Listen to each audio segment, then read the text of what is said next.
what happened.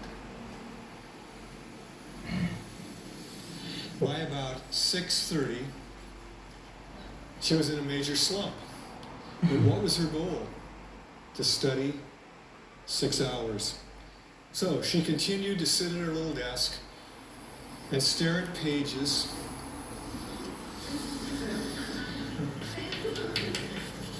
until midnight. She was at her desk 6 hours. How long did she actually study? About 20, 30 minutes. Now, there's a simple conduct in psychology all of you are aware of. Things that are reinforced, we tend to do more of. Things that are punished or ignored, we tend to do less of. We operate by those principles to a large degree. If you're sitting there for 6 hours, are you feeling good? Now, once you get here, you're looking at your book going, I hate geography, I hate literature, I hate psychology, all the things we're trying to get you to fall in love with, you're hating it. And so her actual good studying was followed by 5.5 hours of pain and misery. I would bet you, I don't know for a fact, that as the quarter progressed, she sat down, and finally she was done before she even started. She sat down and just stared at a book, and she flunked every class. Now, had she taken this little seminar, or had figured things out on her own, she'd know what to do. First rule, the moment you start to slide, you're shoveling against the tide. What you need to do is what? Take a break. Here's what's cool about it. You can study for a half hour. It doesn't take a half-hour break to recharge your batteries. For most people, about 5 minutes. And this is where you go away, do something fun for 5 minutes.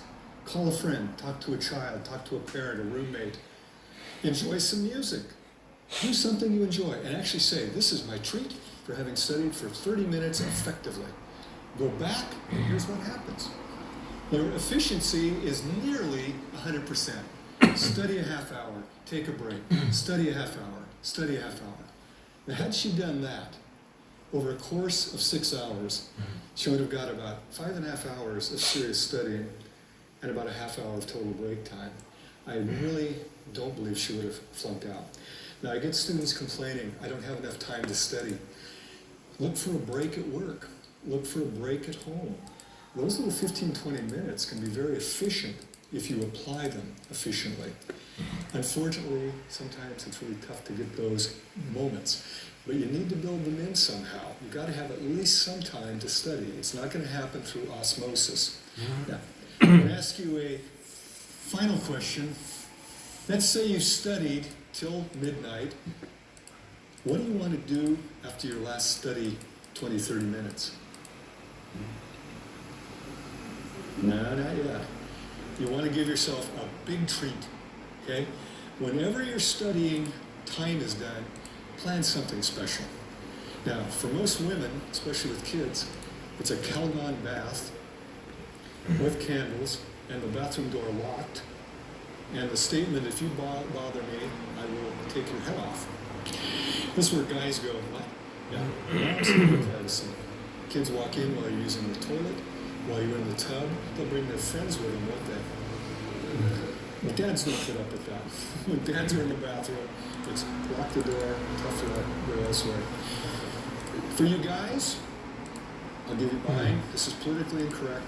I liked beer, okay?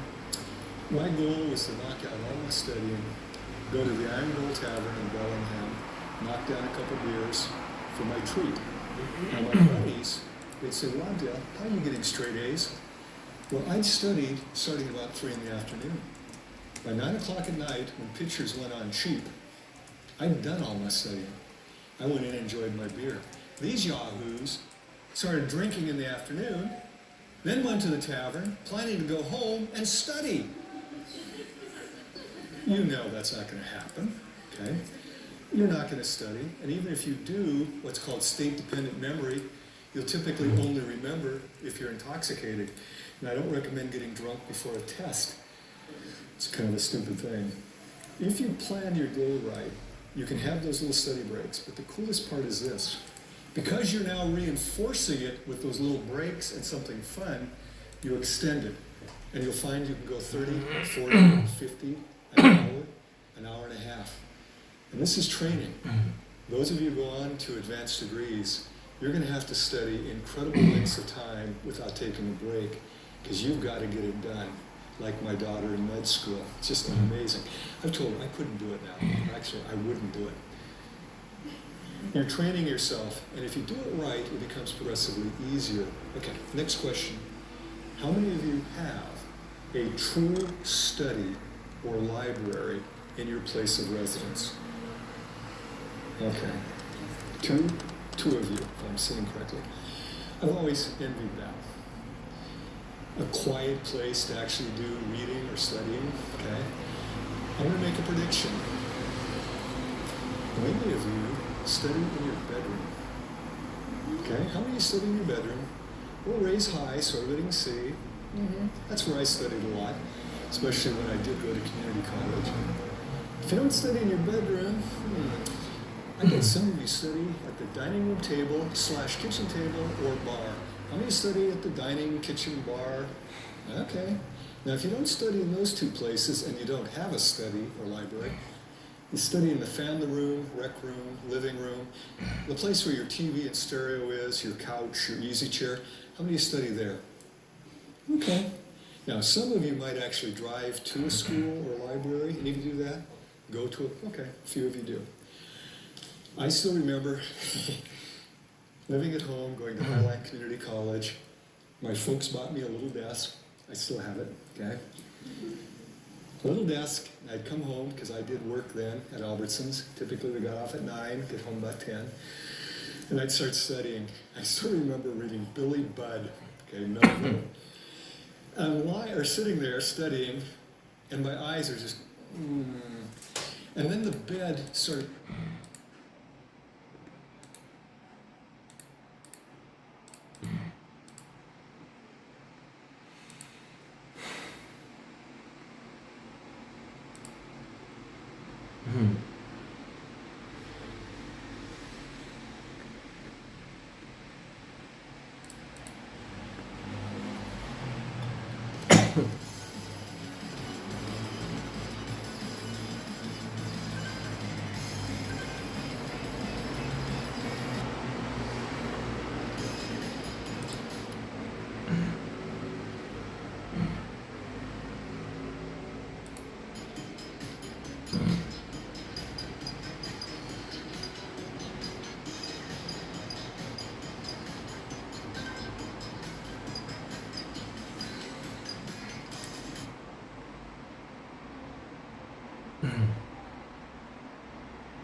들리죠. 뭔지.